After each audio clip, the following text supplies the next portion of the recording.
Breathing exercises are one of the most common pieces of advice people hear when they're struggling with their anxiety. And while they can help in the moment, the truth is that breathing exercises alone don't fix anxiety.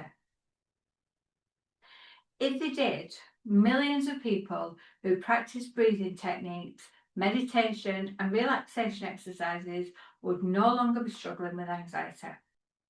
But many people still do. So, if breathing exercises aren't the full answer, what's actually going on?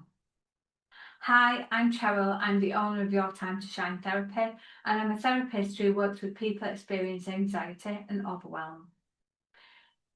In this video, I want to talk to you about why breathing exercises can sometimes help temporarily, but don't often address the deeper causes of anxiety. And more importantly, what actually needs to change for anxiety to improve in the long term. By the end of this video, you'll understand why anxiety keeps returning for many people, even when they use common techniques like breathing exercises. When someone experiences anxiety, their nervous system shifts onto what's often called fight or flight response. You'll have all heard about that lots of times. This is the body's natural survival system. Your heart rate will increase, your breathing becomes faster or shallower, your muscles all tense, and your brain becomes more alert to potential threats. Breathing exercises can help calm that response. Slow, controlled breathing can send signals to your nervous system that it's safe to begin relaxing again. So breathing exercises are not useless, and I teach them in my therapy sessions as well, because they can be helpful for reducing the intensity of anxiety in that moment. But the problem I have with that is that quite often breathing exercises are presented as if they're a complete solution, and for many people they're not. Because anxiety isn't usually just about a momentary physical response, it's often connected to deeper patterns in somebody's life. For example, many people who experience anxiety are living with constant pressure. They're living with a pressure to perform, they're living with a pressure to get things right, they're living with a pressure to meet expectations, either from others or for themselves, because we often put a lot of pressure on ourselves, even more so really on ourselves. And when someone is living under that kind of ongoing stress, the nervous system really gets a chance to fully settle down. So it remains in a state of heightened alertness, and that is exhausting. In that situation, a breathing exercise might calm the body down temporarily. Just doing quick breathing exercises before you go into a meeting, for example. But if the underlying pressure is still there, the anxiety often returns, and it'll keep coming back and coming back. Another factor that often contributes to anxiety is overthinking, and we're all guilty of that. Because some people's minds are constantly running through different possibilities and scenarios. Things like, what if it goes wrong? That's a really, really common one. What if I made the wrong decision? What if something bad's going to happen? The brain is trying to anticipate problems in order to stay safe, because that's what it does. It wants to keep us safe. But that constant mental activity can keep the nervous system activated and on all the time, so it's constantly going.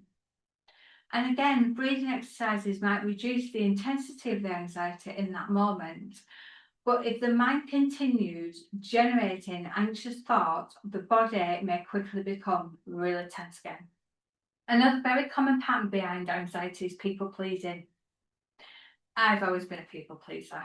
And many people who struggle with anxiety find it difficult to say no, because they worry about disappointing people.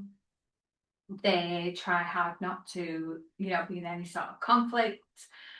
But over time, this can create a lot of emotional pressure, because they might be constantly prioritising other people's needs over their own. And that internal tension can easily show up as anxiety. In situations like this, breathing exercises might help, someone calm down temporarily.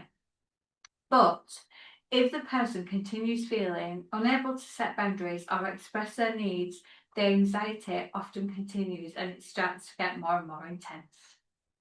Something else that can sit underneath anxiety is unprocessed emotions.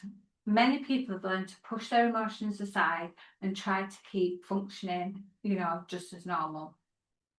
They might suppress feelings like anger or sadness or frustration because those emotions feel uncomfortable and difficult to express. But emotions don't disappear simply because you ignore them. They won't go away, they'll just stay with you and they'll remain in the body. And over time, that emotional pressure contributes to feelings of anxiety. Breathing exercises can calm the nervous system down temporarily, and they're really, really good for that. But they don't necessarily resolve the emotional experiences that might be sitting underneath that anxiety. This is why many people say things like, I've tried breathing exercises, I've tried meditation and relaxation techniques, but my anxiety just keeps coming back. The reason for that is because anxiety usually has multiple layers. It's not just a one layer feeling. There's the physical responses in the body.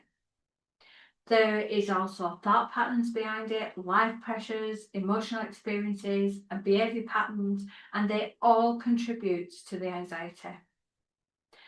When those deeper areas begin to change, people often find that their anxiety becomes much easier to manage.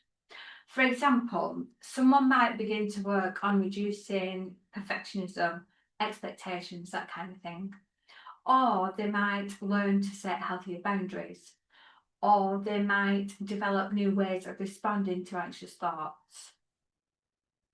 Or they might even start processing emotions that they've been holding in for a long time. When those deeper shifts begin to happen, the nervous system often starts to feel safe and it starts to feel more regulated. And then your anxiety will naturally become less intense. So, breathing exercises can still be useful and you can use it as a good tool. They can help calm the body in a moment of heightened anxiety, especially things like if you're going to do a talk, you're going into a meeting, interviews, that kind of thing. But they're usually just one part of a much bigger picture. If anxiety keeps returning despite using calming techniques, it may be worth, becoming curious about what else might be contributing to it.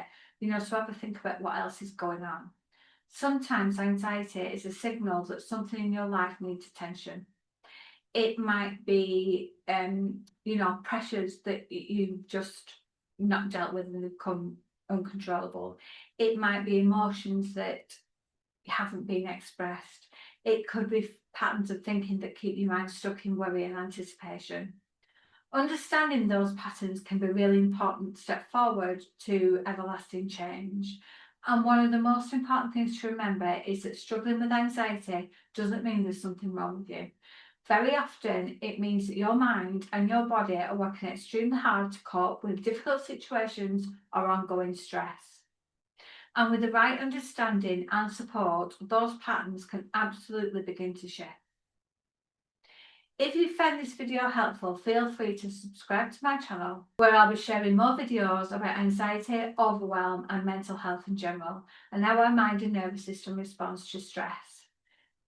If you're looking for support with anxiety in your own life, I'll also leave some information below about how you can work with me. Thanks for watching, and I shall see you all again soon. Bye for now.